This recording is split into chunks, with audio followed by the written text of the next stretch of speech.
to the special episode of Strong Style. I am one of your hosts, John the Outlaw Rocha, here in the new room, trying to build out this new studio here. We got a little meditation room in my apartment, and we're trying to build it out. First thing that got moved in, of course, was the Outlaw poster right there, which you can see behind me, and then we'll be filling it out with other things as we go along. But that's not what we're here to talk about.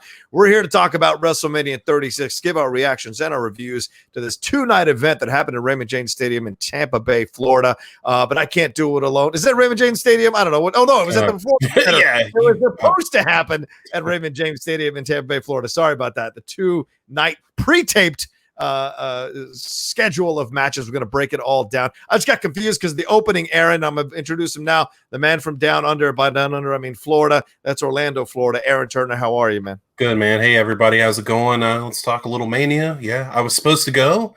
If that was at Raymond James Stadium, it's a little bit smaller than I remember. Yeah, my bad. I think because they kept all the Pirate Buccaneer stuff at the beginning of both of these nights of WrestleMania, I just assumed in my head, I kept thinking in my head that it was at Raymond James Stadium, but of course it wasn't. It was at the Performance Center. It was pre-taped. Two nights of matches. This essentially would have been a 9-hour WrestleMania. Wasn't this the complaint last year that it was like way too long? So is this going, first of all, let's start there. Is this going to be the way they do things nowadays? Would a two-night WrestleMania in an actual stadium make sense?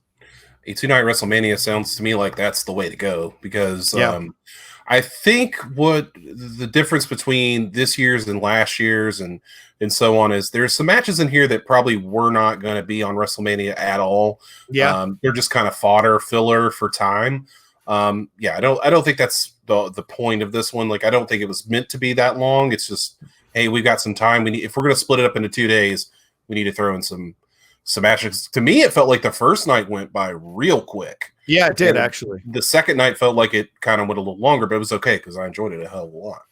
Yeah, me too. And we're going to get into all of that. We're going to go match by match through the thing. We're definitely going to hit that Boneyard match and talk about that a little bit more extensively. And certainly the John Cena, Bray Wyatt or the Fiend match we're going to talk about as well, a little more in depth. But let's get to it. Match by match, WrestleMania. First of all, before you started this, did you expect much from this event, or did you think it was going to just kind of be a bit flaccid? What did you really think was going to happen? I think flaccid's the right word for it. I really thought it was just going to be flat and just there was no crowd. I mean, what's the point? I thought the Boneyard match would be cool because it was going to be there wasn't going to be no crowd anyway. Yeah, and I thought the Fun House match would be interesting if nothing else. But yeah, there are some parts that we'll talk about as we go in the matches that the crowd didn't really seem to be needed, and there were some times I think it definitely needed to be a crowd for sure. Yeah, I don't disagree with you. That's for sure. Certain matches certainly needed a crowd. Certain matches could have been. We're just fine without it. Let's start there on Saturday night. First night in the kickoff, first match rather than kickoff, Cesaro versus Drew Gulak. Drew Gulak. Anything to say here? Drew Gulak, whatever his name is. It doesn't Drew really Gulak, matter. yeah. Cesaro doing the helicopter spin with no arms was pretty cool, but yeah, true. but other than that, it was just a filler, just whatever. Yeah. I mean, if you're in the kickoff show, even on a pre-taped WrestleMania, you can't feel good about where your career is at the time. You really can't, or where you're being booked, in my opinion. But yeah, I agree. Yeah, you're on the show. Right. Yeah, I guess it's a fair point. We saw that WrestleMania a few years ago where Natalya was heartbroken that she wasn't even on the show. So yeah, I guess you're right. I guess people just want to be on the show in any way, shape, or form. I'd rather be in one of the main shows, main matches, but I hear what you're saying. Then we moved into the women's tag team match, which was the official beginning of WrestleMania there in the main area, and that was the Kabuki Warriors, War of the Champions, Kairi Sane and Asuka taking on Alexa Bliss and Nikki Cross, this team that had been put together and had won the championship before and had lost it, and now they were trying to be the first two-time women's tag team championship. I will say this. I'll start out first. I liked the match, but you could tell that Alexa and Nikki need a crowd to do what they need to do. Kairi Sane and Asuka, not so much, but certainly it felt like Nikki and Alexa needed that crowd. We're playing the crowd, and you could tell just from the beginning here that we're doing it in a audience-less arena. You can start to see the moves being telegraphed a little more noticeably, and a little more of the fakeness comes through, and that bothered me. What about you? Yeah, this is definitely one of those that needed a crowd for sure. I actually thought this match was better than advertised. I thought it would be just very kind of whatever. I mean, they're all four pretty good wrestlers in general, especially Asuka and Kairi Sane, but it was better than I thought. So I mean, that's all I can give it really. Cool finish. I didn't like that Nikki Cross did the same move like 3 times. I was like, what the fuck are we doing here? But yeah, it's better than average.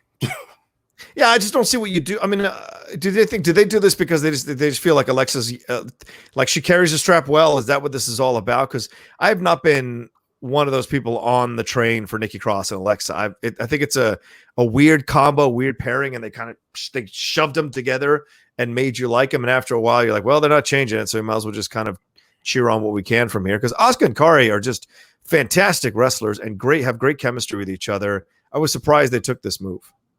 Yeah, I think they're trying to just find something for Alexa Bliss to do. Last year, she had the concussion issues, so she was like the host of WrestleMania, whatever the hell that means. And I think they have a lot of money invested in her, and she moves a lot of merch. Yes, so they need to put some a little oomph behind her. Yeah, that makes sense. We'll see how they do carrying the straps now for a second time. After that, we had King Corbin versus Elias.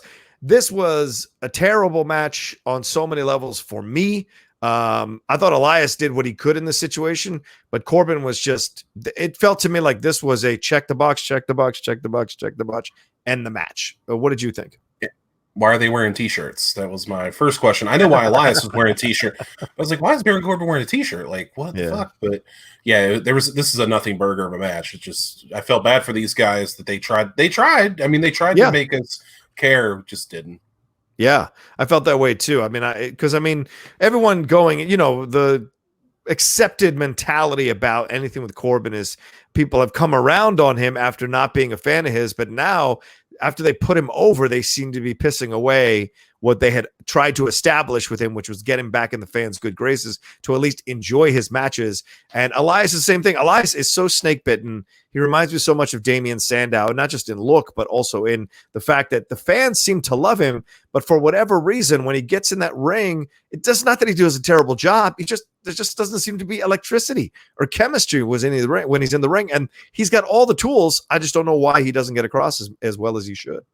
I think that maybe the ship has sailed on this guy. Like, for a while there, they were really behind him. He was also a big merch pusher was Elias, and people would do the walk with Elias. They still do, but I don't know where you put him. He's kind of in that weird no man's land. Like, do you put a mid-card title on him? Do you give him a shot at the world title? Can he be in a tag team? I don't know. It's like somebody like the name Elias keeps coming up on the creative sheet, and they're like, I don't know. Just ask me next week kind of thing. Yeah, right. We'll see what happens. This could be a Drew McIntyre situation all over, and which we'll get to a little bit later. It could be that Elias needs to go away for a bit, do whatever he needs to do in the indie circuits, and then come back and assume his mantle. Maybe, sometimes these guys are just a little bit young, even though they look like men and they're strong or whatever. Sometimes they're a little young mentally. And so maybe Elias needs to kind of take his hits down in the indies or down in the smaller federations and move his way back up again, mature a little bit, and maybe he'll be ready to do what he needs to do in the ring. I don't know. Just an idea. You could be right. We'll see. Yeah, we'll see. All right. Up next, we had the Raw Women's Championship. This I'm so confused about. Becky Lynch versus Shayna Baszler. Please take this one away, Aaron. Okay. I'm going to say something that I never thought I would say, and I don't think people have the guts to say it. It's 2 WrestleMania matches in a row, big profile, that Becky Lynch has underperformed. Yep. This was a bad match. This was a bad finish. Last year's was a bad finish in a pretty good match. But this match was supposed to be, like, there were people talking about when it wasn't going to be at the PC, like, this should be the main event of WrestleMania. First of all, you're crazy, because they didn't have this match had no juice to me whatsoever. Like, Shayna Baszler bites her in the neck like a vampire. I was like, okay, that's kind of cool. Shayna Baszler's a badass from NXT. This could work. And then as it went along, I was like, this match doesn't make sense, and it kind of sucks, and I think it's going to suck. And then they brought it together, and unfortunately it sucked. Like, I don't know where it went wrong. Like, when Shayna was outside and slamming her into the table, it's like, it just doesn't. They're trying to do each other's finishers. And I'm like, this doesn't really feel. Yeah. And then it's over. And then Becky gets a roll up and it's over. I'm like, what the hell was that? Like, And then Becky retains the title. She's had it for over a year now. And I guess we're just waiting on Ronda to come in and beat Becky. I don't know what we're waiting for. It just felt like a missed opportunity when you brought Shayna up from NXT, who was on a hell of a roll. So you kind of just smashed her. Yeah. And Becky Lynch probably should have gone away for a while to get some steam back. And we're just going to keep rolling here with Becky Lynch, which she's great, but this match, no. Not at all. Yeah, this is one of those situations, Aaron, where the buildup was better than the actual match. I didn't mind the buildup. I liked the idea they were biting on each other and hit each other from behind. I liked this idea because it was conveying the fact you were going to get a ferocious match. When we got to the match, it wasn't ferocious in the way that we were hoping for or expecting from both of these wrestlers, and it was super frustrating to watch. I think Becky was doing all she could. I think Shayna was doing all she could. But I also think Shayna understood that the ending was bullshit. And you can tell from the way she was wrestling, there wasn't that extra level of oomph that she puts into her matches when she like is fully committed to what's happening. And when that roll-up happened, you're like, that is one of the most endings I've ever seen. And I think you're absolutely right. Both endings, she botched them. We're at a situation. Listen, I know that she's a great character, and I loved it when she got over. I was a big Becky Lynch fan, and when she became like before she even became the man, I was like angry that they hadn't pushed her correctly. Then she got this opportunity to be the man. Then they kind of fumbled the ball, but trying to make her too much of a corporate entity. And now that they've put the strap on her for a year, she feels like Hogan. And I mean the end of Hogan. I don't mean the beginning of Hogan or the prime of Hogan. I mean the end of Hogan, where it's all predetermined that, you know, it's that Cena thing. Oh, she's unbeatable. He's unbeatable. And it kills it, because I think what Becky is best at is being the underdog. So with having her lose the belt to somebody and having her have to fight back to win that belt back, that's how you tell the story. Letting her have the strap for a year doesn't make any sense to me. Whether you're waiting for Ronda or not, it makes no sense to me. And this kind of a match is the result of that kind of stuff. And I think she's just going through the motions. She didn't feel that exciting. It didn't feel that incredible overall. And I was extremely frustrated. I didn't think there were some good spots. I'm not going to deny that. But this match could have been electric between these two ladies, and it wasn't. And it was frustrating overall why that didn't happen. Yeah, the pace was erratic. And this is another match that could have probably used a crowd, and they would have fed off the crowd a lot better. Yeah. It's just really disappointing as a person that really likes Shayna Baszler's work at NXT. And of course, I like Becky Lynch as well. Just, you expect so much more out of these two at this point. Yeah, I know they brought back that Bret Hart, Roddy Piper finish. I guess it was a nice homage, but in the end, what was the point? You know, because it really didn't have the same effect or feeling overall. All right, Sami Zayn versus Daniel Bryan. What do you want to say about this? Did you like what Zayn did? This is another match. It was like, what the hell is this match? like I was so mad watching the first part of this WrestleMania. I think I even texted you, and I was like, this is like watching Avengers Endgame on your phone. Like, this is just not cool. And Daniel Bryan just beats the living crap out of Sami Zayn the whole time, and then Sami Zayn hits a kick, and that's it. I kind of thought that Sami Zayn would win. I would like to see him continue to be Intercontinental Champion. I think that's a really good spot for him. But how we got there, whatever. I guess it was just nothing. It's a nothing burger of a match. Yeah, a lot of people felt that way too afterwards. That it was just like, this was Daniel Bryan doing the best he could. He's a worker. He's a solid worker. He's always going to give you a good match, or at least he's going to give you everything he's got in that match. And let the results be what they are. He's going to give you what he can give you. And I thought he did. I thought he fought a hell of a match here and taking on everything. But I think the storyline is so weird and discombobulated. And why is Shinsuke Nakamura on the sidelines, or Cesaro? Like, give me a break. Like, this is a once in a generational talent, in my opinion, in Shinsuke Nakamura. Certainly Japanese talents come over, and you're kind of pissing them away in the sidelines of this situation with Sami Zayn. I think all of it was just a big waste of time overall. And the result of the match was fine. And certainly Sami Zayn retaining it was a nice surprise, because Daniel's in the putting everybody over phase of his career now, and he has no problem doing it. He's spoken about it on a number of occasions, and that's okay. But you just want to see something more here, especially for someone like Daniel Bryan, who made his bones at that WrestleMania when he won, so many matches to win the title. You just think he deserves better. At least in my opinion, I think so.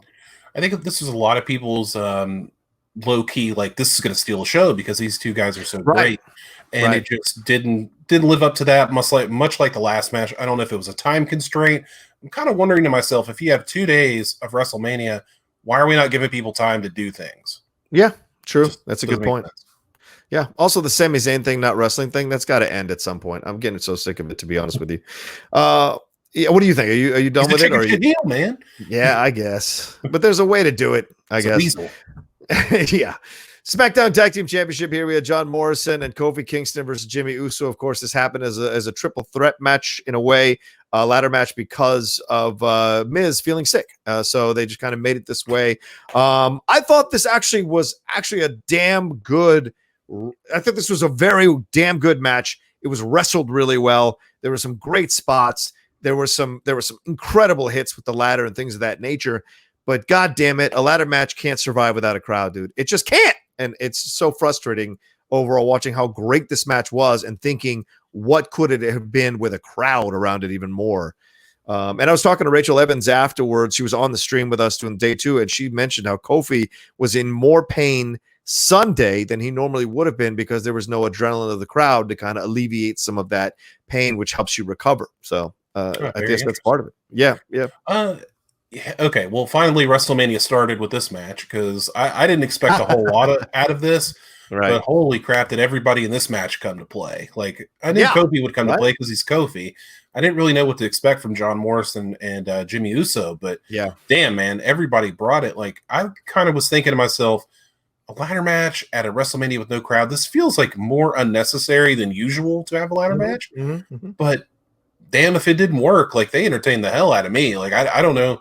I didn't need a crowd. I'm sure that, you know, when Kofi's talking about the adrenaline, that's probably definitely part of it. But I thought they did an excellent job for not having a crowd. I thought it was a great match. I thought everybody looked good in it. John Morrison, especially, a guy that we really haven't seen a lot of since he's been back. I thought he was the MVP of this, man. He using his parkour to walk the ropes and doing the thing where he caught Kofi when he came in on the side of the ladder. Like, this dude's for real. I mean, I understand why he was a world champion other places, but damn, I'm excited to see what the future is for John Morrison after this. Yeah, I agree with you, man. I thought he showed out really, really well in this match. And Uso did his thing. Kofi did his thing. But, like, John Morrison was the unknown quantity here because he's coming back after so long. Of course, he's been in the game for a little while after he came back on the WWE. But you wanted to see him show out at WrestleMania. And I thought he certainly did that.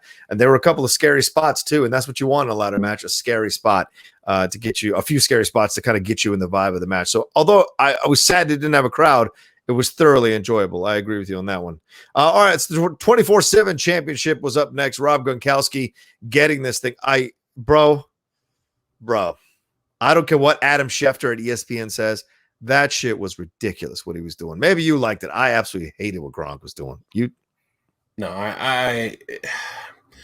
when he started talking, like, I don't think I've ever heard Rob Gronkowski talk. I have great respect for him as a football player, one of the toughest, best catching tight ends there ever was. Tough guy. And then he starts talking and he's like every dude I knew in college that never left the frat house. I was like, fuck this guy. Right. Like, I don't understand why he's I understand why he's in the spot because it's, you know, they got a partnership with Fox. Gronk's on Fox. I get it. But it just doesn't. I don't know who you're trying to bring in here because I don't like him. And as a hardcore fan, I'm sure other people hate him as well. And if you put him with Mojo Rawley, who we like even less, it's like, this guy can't win for losing. When Rob Gronkowski was on the screen, I was just rolling my eyes the entire time. Yeah, it was ridiculous. I was so frustrated watching this, man, because, like, I did a film with Rob Gronkowski. The guy's a composed, level-headed kid. And, you know, his brother, and I know they get into some shenanigans. They're young men. So be it. They're young, tough dudes. I get it. But this was like Adam Rose all over again, or who else was just recently the Latino guy? Yeah, Noah Jose. This is all the same shit all over again. A party guy wearing the 90s Zubaz or whatever that was that he was wearing as his jacket. Like, all that stuff that's not a character you want to do. Man, it's Rob Gronkowski, for God's sakes. You want to bring him in as a hardcore or a tough dude. Bringing him in like that as a party guy, that was just, I think, is a bad creative decision. And it looks terrible on him, man. It just looks bad on him overall. So many people were like, anything but this, which I thought was funny. All right, Kevin Owens taking on Seth Rollins here. This was one hell of a match, I thought, from the dialogue. Hearing the wrestlers dialogue each other throughout all the matches up to this one, I was a bit uncomfortable with it at times, but this one, it really worked because you could tell these guys have information on each other. They're friends, or they might have been friends and maybe enemies now, whatever, in real life, but they were using real information about each other on each other. And I thought that was added extra element to this. And of course, that spot from Kevin Owens was fantastic. What did you think? Well, when Seth Rollins hit him with the ring bell and it was a DQ, if that would have stuck, I was ready to turn it off. I was like, you know what? Right. Forget this crap. But no, when they made it a no DQ, I was glad because I was like, all right, well, I know how this is going to go. But I did not expect Kevin Owens to jump off of that sign. No doubt. And what you'll notice when Kevin Owens climbs on top of that sign, that thing's a wobbling. Yeah. So damn, man, like kudos to Kevin Owens. He's not a small guy. That's not Rey Mysterio up there. No, that is, man. Kevin Owens, probably 300 pounds, jumping on Seth Rollins from pretty high up in the air.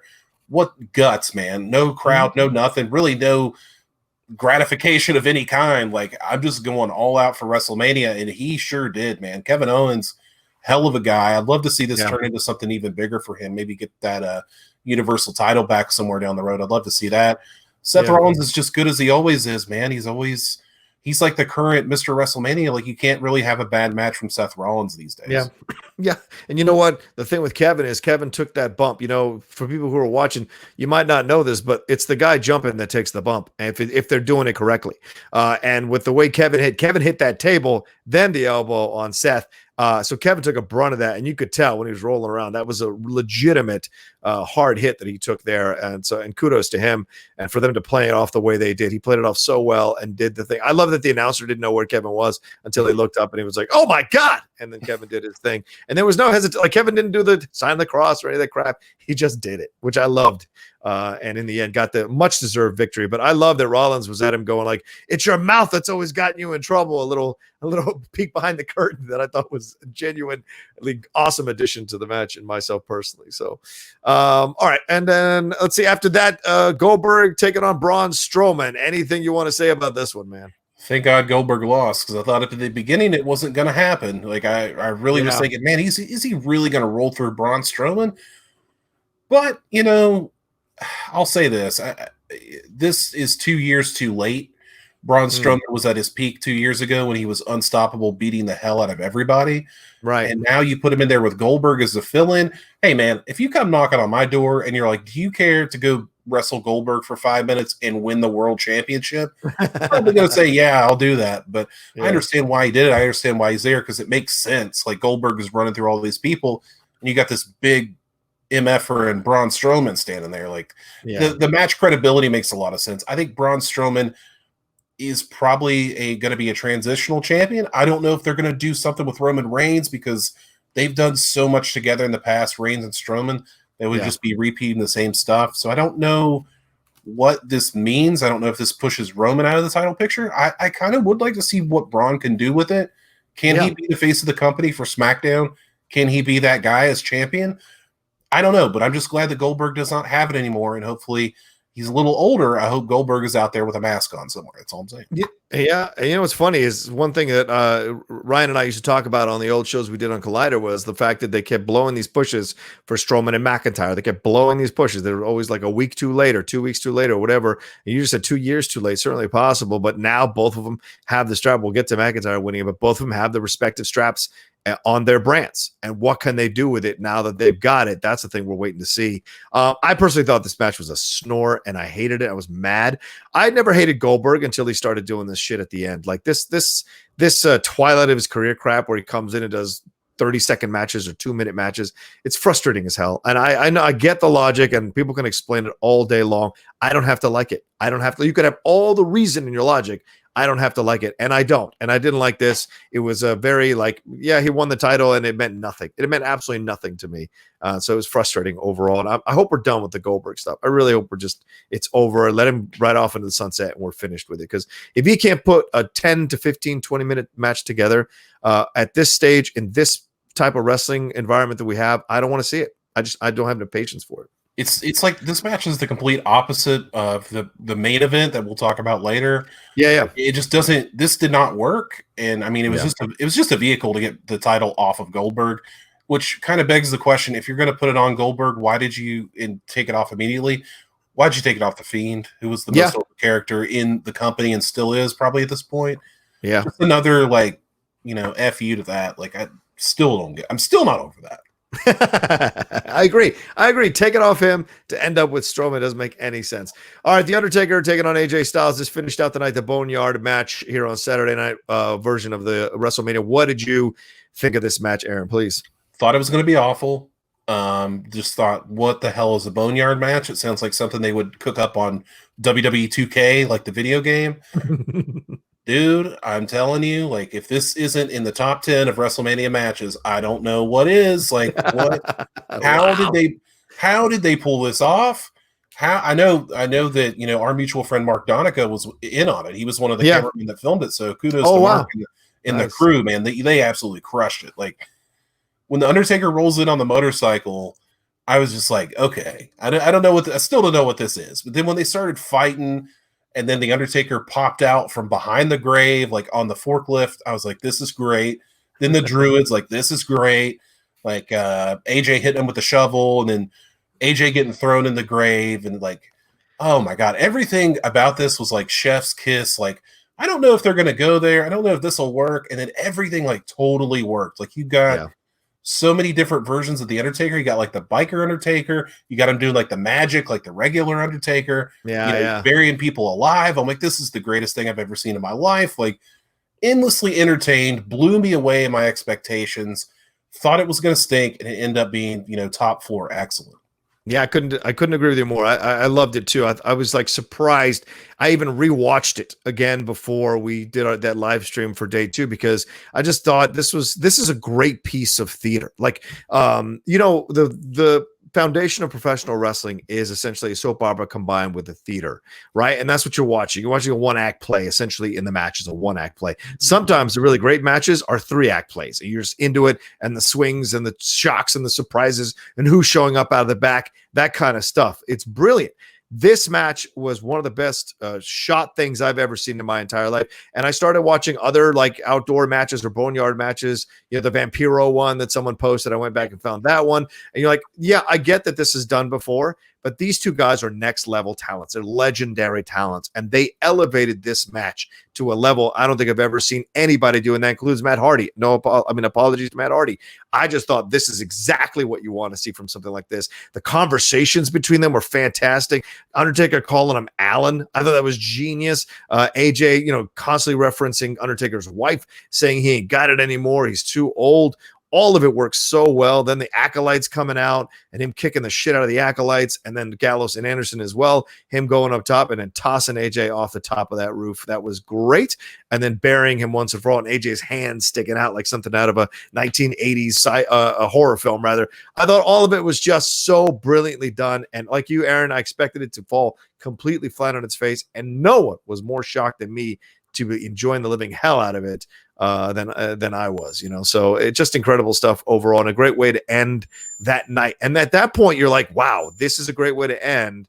Are we going to carry it over into the next day? And I feel like they did. Let's just start right into it. Well, of course, we'll skip. I don't. What do you want to say about Liv Morgan, Natalia? I don't know what there is to say. But with this, do you think? One last question about the Taker match. Do you think this is the way they go about it now? If they're going to bring Taker back, it's these filmed matches. That's the way to just keep him kind of still in the mix for WrestleMania every year. I know people want that, and I've seen that a lot. Like, oh, this is the way they do Undertaker Sting. Like, no, because once you start doing it all the time, it's going to lose that luster, man. Like, yeah, good point. It works for something like Lucha Underground. I feel like Lucha Underground's not getting enough credit. Like, totally, all their stuff was cinematic. Like, that's just the way they did it, and it worked for Lucha Underground because that was their style. This isn't WWE style. This is something a little bit different, and every once in a while it will work, but not every year because you're going to lose that.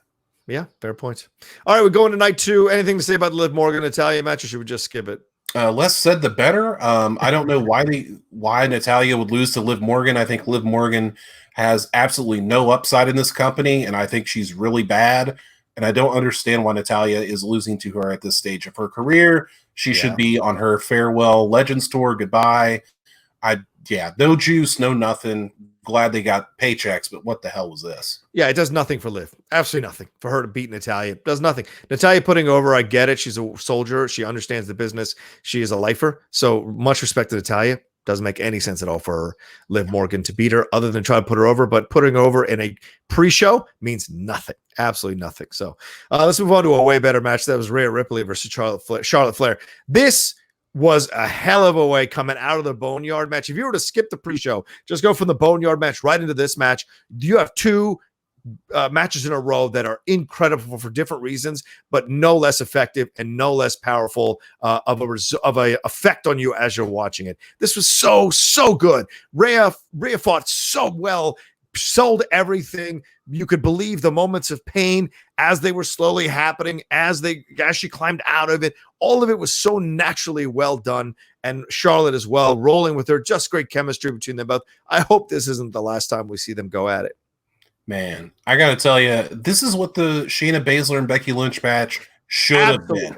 No one's talking about that match. They're talking about this match, right? Because I'll say it right here, put the stamp on it. It was the best match of the entire WrestleMania. It was this match. Wow. And it was great. And I got to say, like, I'm, big fan of both these competitors. I'm not one of these people that shit on Charlotte Flair for winning all the time. I think it's fine. She's the best female athlete in the company. Just let it happen. Yeah. Just get over it. And I think that Rhea Ripley being so young, coming in here to her first WrestleMania, yeah, there's no crowd. I get it. It's fine. But to come in here against like the best in the company that the females have to offer and not only holding her own, but really putting on a show. Yeah. And she was, I can't say enough about her. There are certain times in wrestling where a loss can get you over more than a win. I think this is one of those times for Rhea Ripley. I think she's just going to go even further to the moon. Yeah. And now you've got Charlotte Flair as the NXT Women's Champion in a division that had been pretty much cleaned out by Shayna Baszler by the time Rhea Ripley got there. Yeah. Now we've got fresh matchups. Now we've got Charlotte versus Bianca Belair. Now we've got Charlotte versus Candice LeRae, Io Shirai, like all these fresh matchups. Yeah. And then down the line, we're going to get that rematch between Rhea Ripley and Charlotte Flair, and it's going to be off the chain. Yeah. Can't wait. It's so funny, and you bring up the Becky match. You juxtapose Shayna losing versus Rhea losing, both NXT upstarts coming into the main roster, or taking on, wrestlers from the main roster, legendary wrestlers right now at this point, you could have to say, from the main roster, and Shayna loses by losing, Rhea wins by losing. So it's just the difference in the matches. The matches make all the difference in the world, whether you win or lose. It's the actual match that makes all the difference in the world. And I absolutely agree with you. I think Rhea showed out even better in this match than Shayna did in the match with Becky. And she ends up coming out now looking like gold, and people want to see what's next from her. And I think that's a good thing overall. Yeah, one more thing about this match. We talked about matches that needed the crowd, matches that didn't need the crowd. This didn't need a crowd. Like the way that they were jawing at each other when Charlotte chopped Rhea Ripley, she's like, this is for the SmackDown title. This is for the Raw title. And this is for me taking your title. Like just the way they were jawing at each other. I love that. And it just, it made up for the lack of crowd. And I always thought it was awesome. Yeah, totally agree. Aleister Black taking on Bobby Lashley. I think one of the funniest things, I think it was Chris Burns who said it or one of the fans commented when we were doing the live stream. They said, why is this match even happening? What is the rivalry? And someone said, it's because Bobby Lashley is black and Aleister's last name is black. So it's a black on black match. And I was like, okay, sure. That makes as much sense as anything for whatever reason they're fighting. But I was surprised, Aaron. I liked this match. Bobby did a really damn good job. It's the best I've seen him wrestle since he's come back. I was so surprised at how well he did it. Aleister was a little like half a beat off at times, but I thought Bobby wrestled really well, and the finish absolutely works because it starts to, kind of creep in this idea that Lana is not good for Lashley in the long run. And now it gets turned, ironically, that Lana is the reason that Lashley is not as good as he could be, when Lashley thought getting with Lana was going to put him over. So I liked everything that was told here. I don't know if Aleister wins anything by winning this match, but I liked the overall match, and I was surprised to do so. Well, the way that Aleister hit that spin kick on Bobby Lashley, that could be considered some black on black crime. But anyway, like it was one of these filler matches I didn't expect a lot out of, but I was like, man, this is actually pretty good. Yeah, right. And, Bob, I agree with you. Like Bobby Lashley did a really good job of using his power and throwing Aleister around at times, and Aleister using his MMA ability to kick the legs and do all that kind of stuff. And I thought it was really good. I think it's the right outcome. I think Aleister Black is one of those guys. They're not really quite sure what they have in him yet, but they really are trying to protect him a little bit, keep him winning, and see what they got. I like Lashley in the pants. So much. He looks almost like a super villain or a superhero. So I think the pants work really well for him. Please stop putting him in the shorts. I'm a big fan of gear, and I liked his gear. Very nice. Yeah. All right, Otis versus Dolph Ziggler. This is Aaron's match of the night, I think, for personal reasons. This match, the buildup was really weird and kind of clumsy. but it was Sonya Deville kind of working with Dolph Ziggler to undercut Otis, who was trying to get with Mandy, and then Ziggler tried to moved in on Mandy, and Otis was mad about it. Then we found out that Sonya had done it. So this was a Ziggler versus Otis match for the respect of Mandy, and Mandy ended up coming down the ring, interfering, and Otis gets the win here. Does anybody win out of this other than Otis getting to kiss Mandy a couple times? Does anybody else win out of this? Brother, I mean, you kind of blew past that one, but yeah, he won. Yeah, he got his peach. He got his sweet peach, as he said, and just the match was whatever. I mean, it was fine. Right. Dolph Ziggler's one of the great bumpers, so Dolph Ziggler was flying all over the place. Oh, yeah. I kind of am very interested to see the Sonya Deville Dolph Ziggler pairing. If that sticks around, I thought they actually look really cool together. Me too. Yeah, I thought that was a different kind of spin on her. Maybe give her a little juice, give her some personality. Yeah. And then when Mandy came down, I was just, all right, this is the best part of this entire match.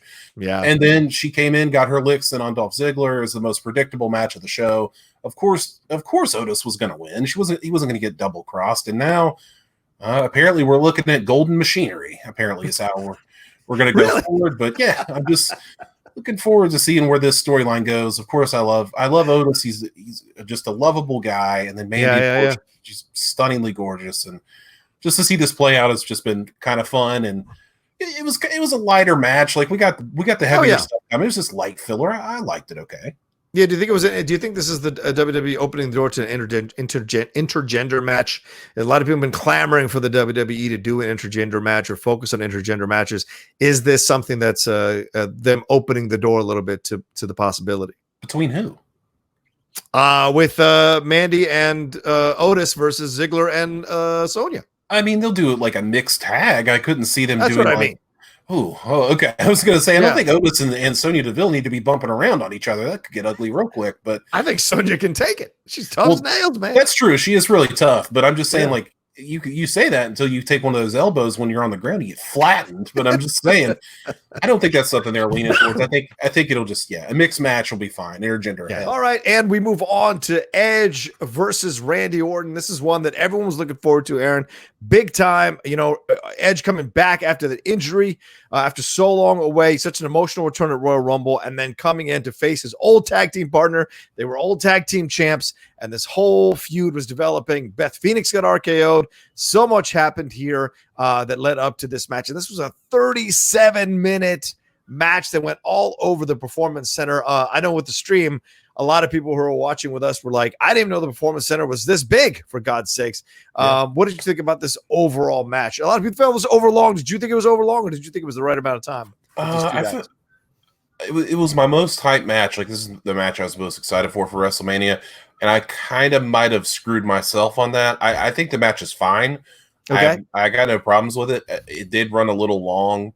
I think they could have probably wrapped that up at about 28. I think would have been a lot better. I've been to the Performance Center. I can tell you that it is that big. It's large and in charge. And so when they were fighting in the weight room and stuff, I was like, oh, this is actually really cool. And then as it got into that back room area, it felt like it was kind of dragging. I was like, get off that damn truck. Like, go do something. And then the finishing sequence, though, where it was a spear, then an RKO, and then the double chair was actually pretty cool. And, how could you be upset about Edge coming back? Like, how awesome is that? Like, if you didn't watch the 24/7 that they did, that documentary, Edge the Second Mountain, holy crap. Yeah. It's amazing if you haven't seen it. But, I think it ran a little long. I don't think it quite met up to the hype that it was surrounding it, but that's okay because we got Edge back, and we'll go fine from here. Yeah. I think what was interesting for me too, watching this whole thing, is I think everybody who's watched wrestling for a while sensed where it was going too long, right? As soon as they got to the truck area and the semi, all that we were like, okay, they got to wrap this thing up soon. But then they dragged it out. It felt like another extra 10 minutes, but the ending was worth it. And this is what an incredible face move to cry before you're about to concerto this former friend of yours. I thought that was awesome. What an interesting twist in terms of acting in this pro wrestling scenario, to have him really be emotional about it. Stop the ref from counting, because he was like, no, don't you count him out yet. I got to hit him with a concerto, but I hate that I have to do this. but I have to do this for myself, maybe even for my wife, for my family, for my livelihood. I've got to take care of Randy. I got to take Randy out like this. And what do we do from here? Does Randy like kind of disappear for a while, take a break? Or does this feud continue, or does Edge find a new person to feud with? Like, what's the situation here, do you think? I think Randy will take some time off, and we'll get a fresh feud for Edge. I don't really have anybody in mind right now. Monday Night Raw is going on as we speak, so yeah, it's hard to tell. Maybe they've got somebody right now for him. Right. A lot of people were saying, "Hey, Edge should be put back in that world title picture." I'm like, well, let's not get a little crazy. I think if you want to put him in there with somebody that would be fun, Seth Rollins, I think would be a fun one. Oh yeah, that'd be just great. Right off the top of my head, is a fun one, because if you remember, a few years ago when Seth Rollins had won Money in the Bank, he put his foot on Edge's neck. That's when right. Edge was not cleared, and he was like, I could just end your life right now if I wanted to, but I'm not gonna, old man. Yeah. So that could be something if you want to revisit that. That could be cool. I would say AJ Styles as well, but who knows? He's dead, so who knows when we'll see AJ again. But I think if you want him to keep doing top tier feuds, I think that's two guys that would be really great. I wish AJ had died with the hands out like this and the P1. Yeah, that would have been great. Right. He's still phenomenal, man. Still phenomenal. Even though I'm dead, he's still phenomenal. They don't want him. Did you? What did you think was your favorite spot of this particular match? This particular matchup between Orton and Edge. What did you think was like your favorite? Do you remember a favorite moment or just a sequence that you really enjoyed? Okay, so it's such a small thing, but it was really cool. It was when they went in the back area. There's a conference table back there. Yeah. And Edge climbed on the fence like Spider-Man and dropped an elbow. I was like, that's friggin' sweet. And my buddies were asking me, they're like, when you were there, do you remember that being a chain link thing over top of the lights? And I was like, not that I recall, but I mean, it could have been there. Yeah, but it was just a really cool spot, something really small. And man, they really tore that performance center to shreds. They did. I mean, especially during coronavirus, like they got to throw out everything or, wipe it all down. I call that the monkey elbow drop. I think awesome. That was beautiful elbow drop. I think my favorite sequence was when obviously the stuff on top of the semi was great, but I loved it when they were out in the weightlifting area. I thought for sure they were going to burst through there and Cena was working out or something. I just imagined that they would have some kind of weird situation with that. So that would have been fun. Yeah. But overall, great stuff. Fantastic match. Really enjoyed the hell out of it. And certainly was worth it. Yes, a little bit overlong, but I don't give a shit. These are guys that I haven't seen fight each other in such a long time. And Edge coming back, I don't mind you give him a 37-minute match because you're testing out, you're showing the world that he is fine. Right? He is fine. He can go a 37-minute match. Goldberg can't even go a 37-minute match. Edge is coming back, a 9-year layoff with that neck injury, 37-minute match, and I thought it was absolutely worth it to have a little bit of extra time with him. Kind of like the Irishman. Yeah, it's 20 minutes too long, 30 minutes too long, but it's the last time I'm going to see all these guys together, so fuck it. Let it be long. I don't care. All right, now we go to something that wasn't quite as interesting or as long. The Raw Tag Team Championship here with the Street Profits taking on Angel Garza and Austin Theory with Zelina Vega coming down as the valet/manager for this situation. This was kind of a snoozer, man, overall until the end, just to introduce Bianca to the main roster, which she announced tonight as we're talking about it, recording this while Raw is happening. But overall, thoughts, feelings, anything here? I can tell you my feeling on it was minimal to none, because once Andrade got pulled from this match, I didn't care anymore. Austin Theory, 22 years old, young guy. I'm sure he's got quite a bright future ahead of him. Just not interested.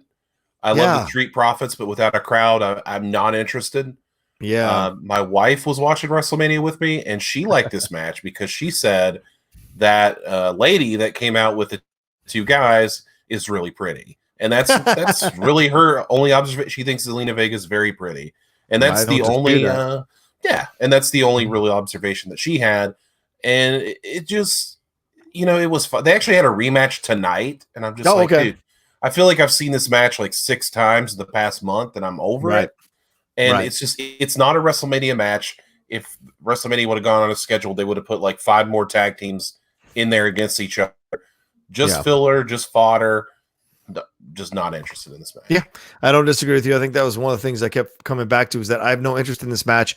Try to get me interested in this match, because like you said, Andrade pulling out, you've got to work extra hard to make this thing interesting, and it really wasn't. It just felt like a workout for Garza and Theory to go against guys who are a little more seasoned and professional and experienced, and that was it. At the end of the day, they introduced Bianca, so maybe that was the whole point of this whole thing, to start some feud between Bianca and Zelina, or between the Street Profits and Angel Garza and Austin Theory, and of course eventually Andrade down the road. But it just feels like potential wasted, and a possible surprise match kind of just going by the wayside, which was a shame overall, I think. All right, SmackDown Women's Championship's up next. This was the barnstormer here. Bayley versus Sasha Banks versus Lacey Evans versus Tamina versus Naomi. You take this one, Aaron. What did you think about this one overall? First of all, too long. Way too long for a match like this. It took forever for someone to get eliminated, and it always makes me laugh when I see Tamina in these matches. Not because I'm sure she's a fine lady outside of the ring and stuff, but it's like she's never on TV. She's never in any kind of like big storyline. She's never going for a title match, but like, it's WrestleMania. We need a body. I guess Tamina's like a number one contender now. I was like, what the fuck? But I mean, they got rid of her pretty quick. She was the first one gone. And then the kind of interstitial between Naomi and Lacey Evans and Bayley and Sasha, I thought was actually pretty good. Yeah. I thought Naomi was kicking some serious ass in this match. Yeah, the glow stuff is not old to me. I love it. I think it's great. I think Naomi's great. And I just don't understand like how they went so far with Lacey Evans, and then they kind of just ripped it all back away from us. They were going to give us Bayley and Sasha there for a second, and then they ripped it away from us, which tells me they want to do it in front of a crowd. They want to do it maybe SummerSlam, which is in August, so maybe we'll have that. But overall, I was just like, once even coming into this match, I was like, oh, Bayley is going to retain here because there's really no one else they could run with besides Sasha. And with no crowd, it would just have no juice. So yeah, I thought so too. A bit overlong myself personally, and it was a little frustrating to see Lacey last this long too, because I think her push is done. I know Vince loves her because, you know, I'm sure she appeals to the red states, former Marine, Southern girl, blonde, all that kind of jazz.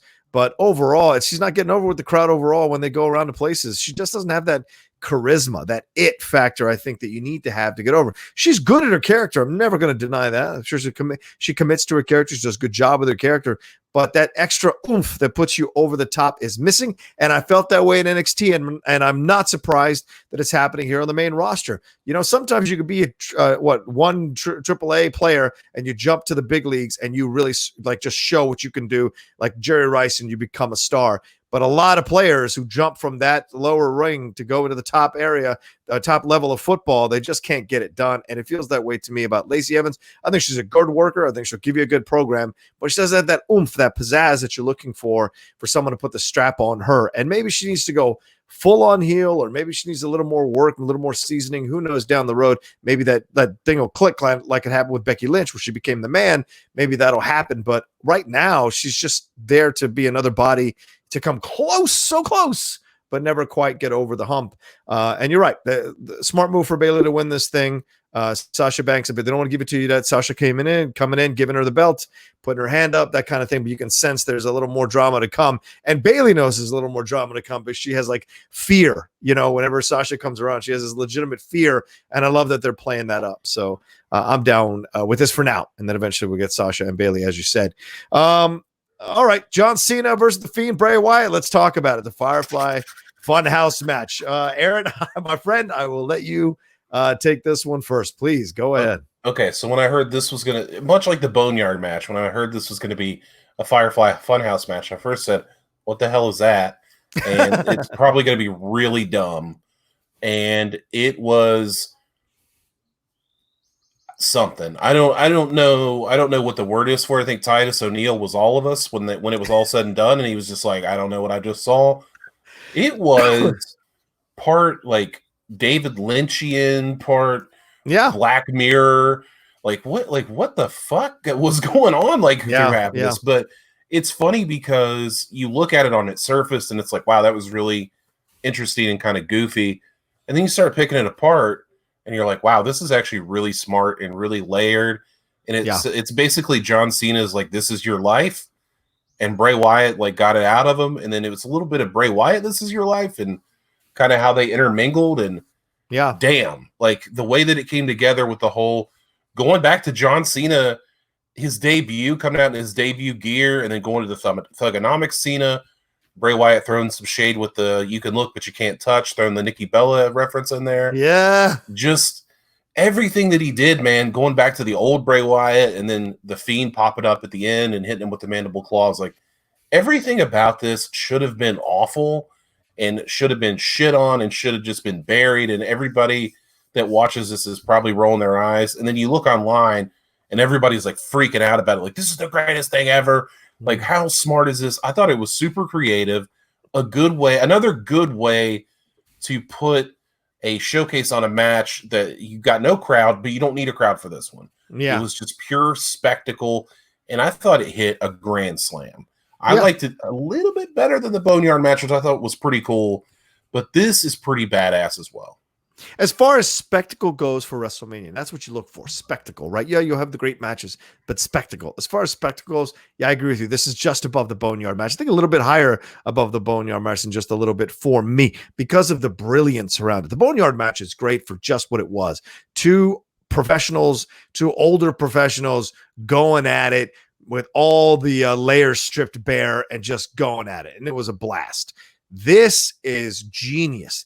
This could have been like going to your friend's one-act play and you just tell them, yeah, it was cool. Or the black box theater, some experimental piece of crap. And you're just like, oh my God, what am I going to tell this person who made me come watch this thing?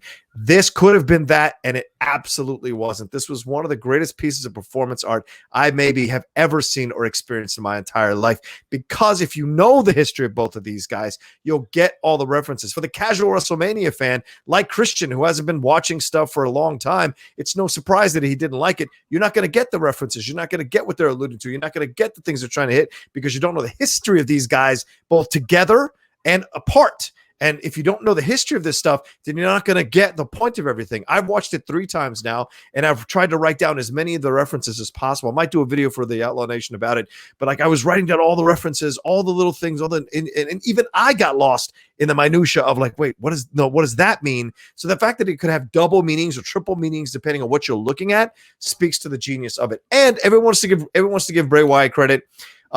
Don't forget John Cena. Cena willingly participated in this. He was willingly, he allowed himself to be made fun of. He allowed his career to be explored in this way. The NWO moment was genius. What a random, forgotten thread on the internet that people were thinking that Cena was going to turn heel and join the NWO or start his own NWO. There were pictures of Cena with the NWO. Like, that kind of stuff was so insanely brilliant. And I was just like blown away by it on so many levels. The pig stuff, the old Bray Wyatt outfit, everything that they explored, him being overweight, even Vince saying, I love this shit. I just blown away that the Vince puppet cost.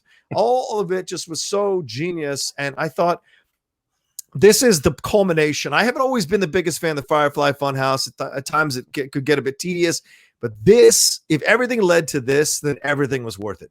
Because I think that what you said, Aaron, is absolutely spot on. They understood the medium for which they were doing this. A crowdless match in an empty arena, and I think it was shot downtown, actually, in LA. There's apparently a ring downtown LA, a wrestling ring with all black curtains around it. So I feel like they shot it there instead of the Performance Center, and they did everything there. And it was just genius to have Cena confront himself, the old Cena, and go through the progressions and then lose, and then Bray Wyatt count himself the victor. First time it's ever happened, by the way.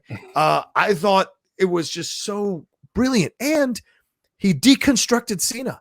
And Cena said an old, or whatever he said, so I think he said some old veteran or professional is going to come to terms with the truth about himself. And little did Cena know that he was talking about himself without maybe knowing he was talking about himself in that promo.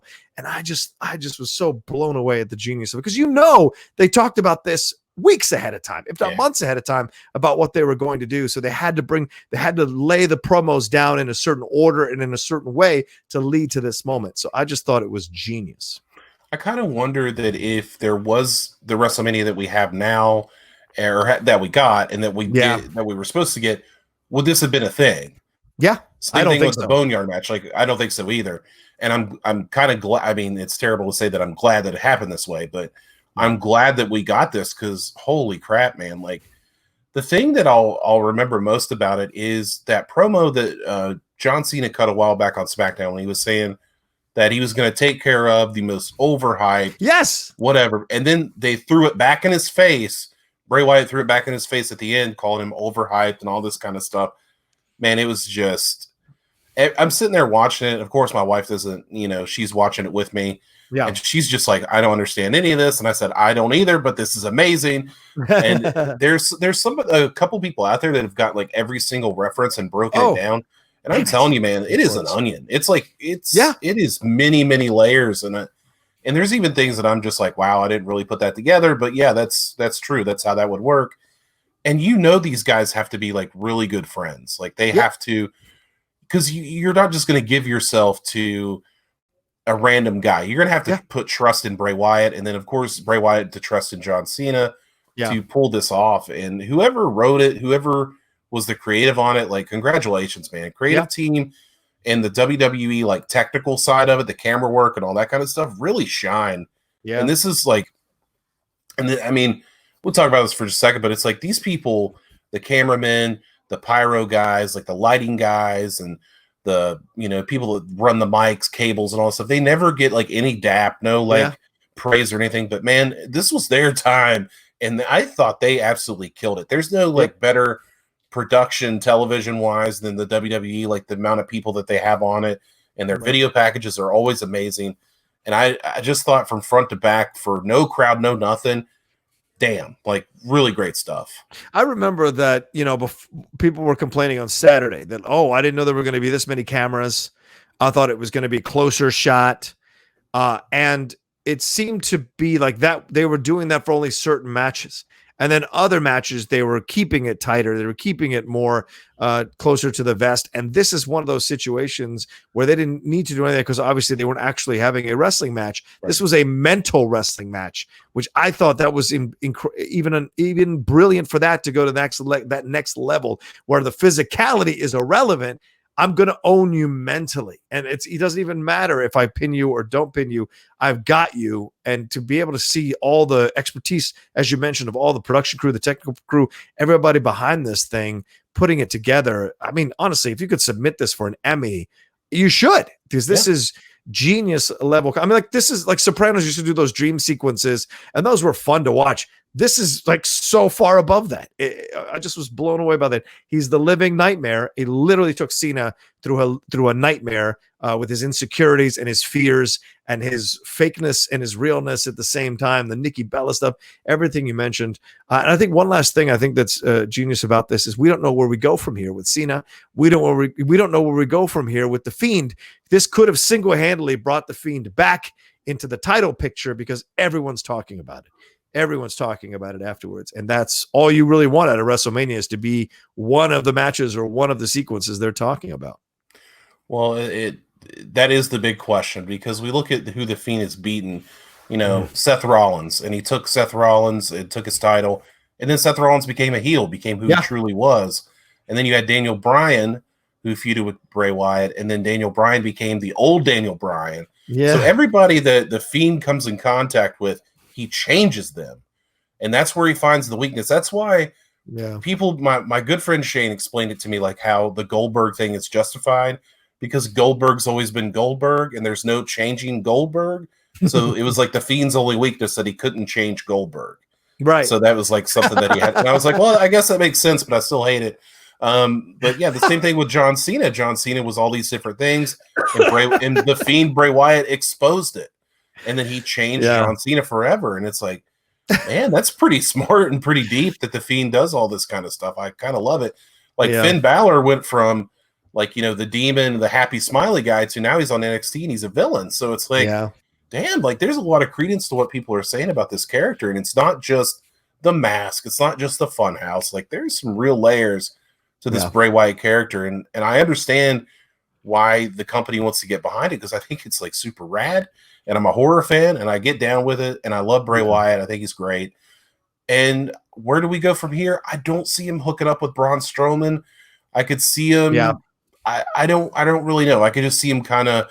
I would like to see him in the Undertaker. I would like to see a Fun House Boneyard kind of match. I think that would be amazing if the Fiend put away both John Cena and the Undertaker. That would be a legacy. I don't disagree with you, man. I think that would be fantastic. Wow, to explore the Undertaker. I mean, the Undertaker mentioned the Holy Trinity in this fight with AJ, so maybe there could be something explored there. But I will say one last thing about this. Once again, just like the Boneyard match, this is something we've seen. Certainly, Lucha has done stuff like this in the past with theirs. Once again, this is a higher production value, two incredible wrestlers, and they take this idea and take it to the next level in so many ways. Matt Hardy must have watched both these nights and gone, Jesus Christ, they just took my playbook and up the ante. Because I mean, there's such influence. I mean, even Hardy tweeted about it yesterday as we're recording this Sunday. Recording this on Monday. On Sunday, he tweeted because so many people were telling him how Bray Wyatt had essentially done a delete on John Cena, and that just speaks volumes. And I wonder if Matt had anything to do with it, like behind the scenes, or conversations on the phone, texts, things of that nature. Hey, I'm thinking about this. What do you think about this? Why don't you try this? I wonder, man, because I wouldn't be surprised by it at all. So we'll see if that ever comes out in the wash in some shoot interview or something. But either way, both of us absolutely loved it. All right, let's move on to our last match here as we wrap up this review of WrestleMania 36. Thanks again to everyone who's been watching or listening to our wrap up now that we're on podcast. The WWE Championship, Brock Lesnar versus Drew McIntyre. On the heels of the Firefly Fun House, I didn't know what to expect from this.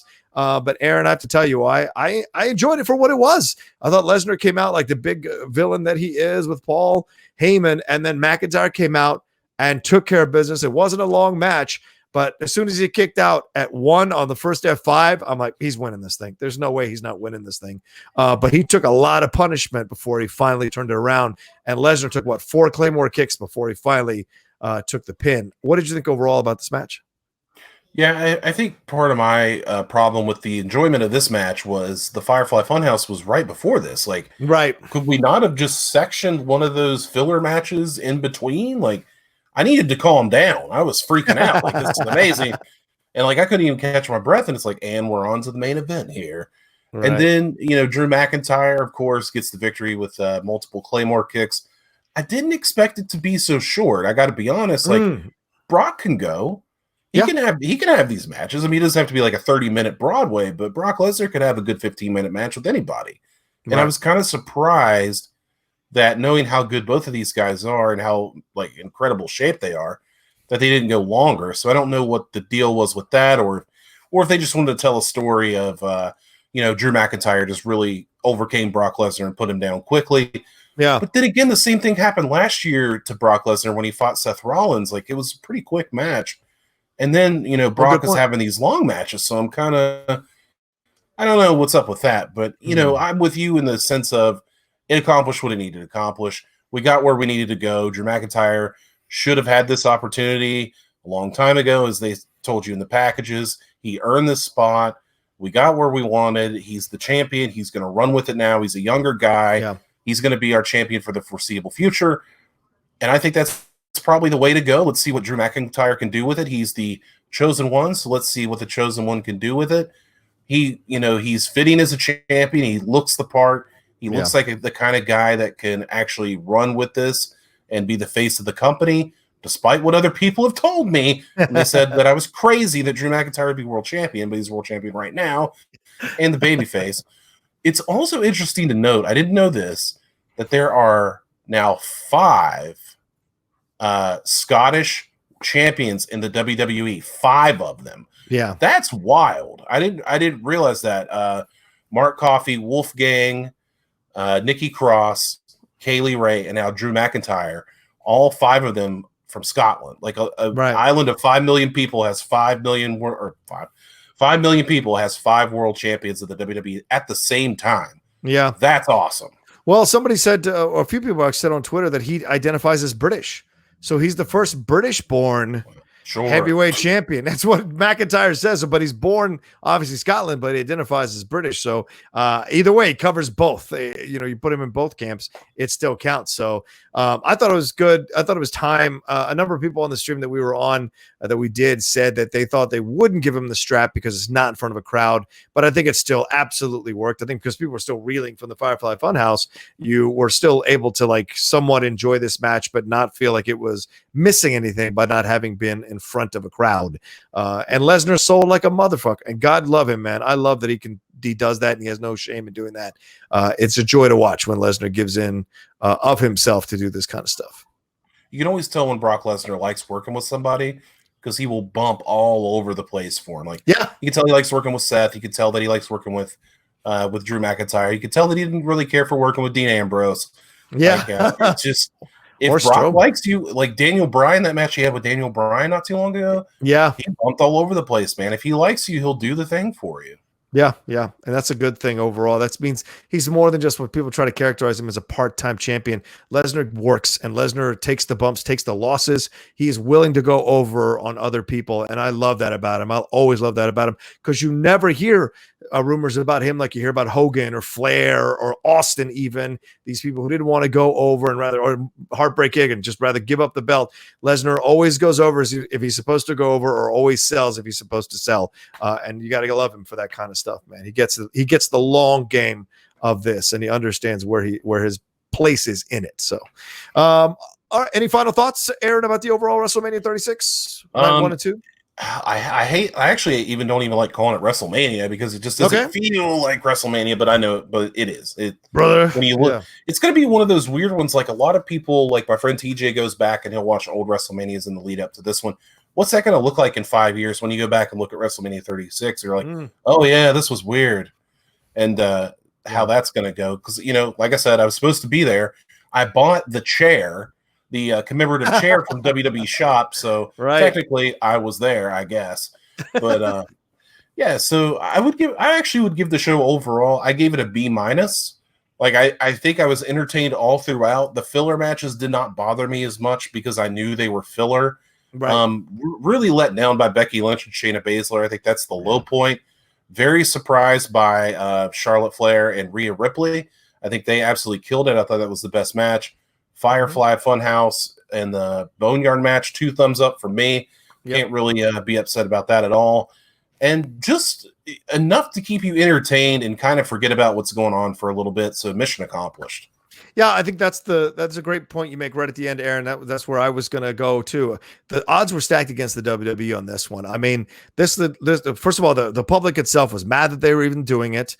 You had that doctor or scientist come out, medical professional come out and say, no way they've taken enough precautions to avoid people getting coronavirus who are involved in this situation, possibly. You had a lot of odds stacked against the WWE pulling this off. There's no crowd. They're pre-taped matches, 2 nights. You're charging people $100 total, but damn if they didn't overall nail it. Overall nail it. No one is talking about this as a shitty WrestleMania. The overall feeling about it isn't that this was a waste of time. I think overall what people wanted was a distraction and to have some fun. And at the end of the day, that's all you want from WrestleMania is to have some fun and enjoy the matches. And for the most part, people enjoyed the matches. And for the most part, the card was enjoyable overall. And you had 2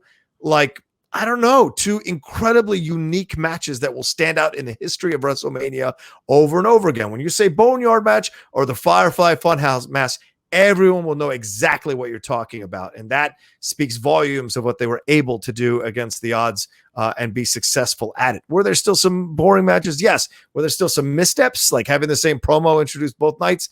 Yes. But never mentioning the virus and only calling it circumstances. Yeah, I didn't like that. But overall, though, the way they presented their product, and it was very consumable if you were looking for a distraction from what everything else is going on, and it gave you something to talk about with your friends who enjoy professional wrestling like we're doing now. So there we go. Can't ask for more than that out of a WrestleMania there. All right. Well, any last things? We good?